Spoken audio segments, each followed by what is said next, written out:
Hello అందరికీ. ఈరోజు నేను అటుకులతో చిన్న స్వీట్ చేశాను అనమాట.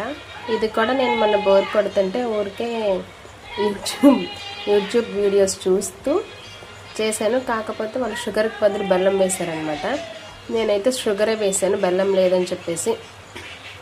చాలా ఈజీగా ఉంది ప్రాసెస్ కూడాను. ఏం లేదు, 1 కప్పు పంచదారకి 1 కప్పున్నర వాటర్ వేసుకున్నారు. సేమ్ అదే క్వాంటిటీతో అటుకులు తీసుకున్నారు.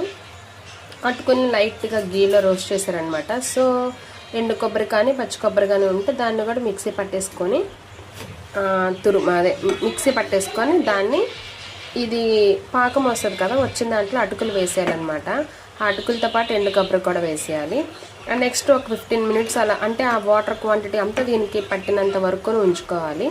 నెక్స్ట్ మీకు కావాల్సినట్టుగా జీడిపప్పు, బాదాం, పిస్తా, వాల్నట్స్, ఇంకేది కావాలో, ఏ నట్స్ కావాలంటే ఆ నట్స్ వేసుకొని తినేయడమే. నాకైతే చాలా బాగా నచ్చింది. మీకు కూడా బాగా నచ్చుతుంది అనుకుంటున్నాను. Please subscribe.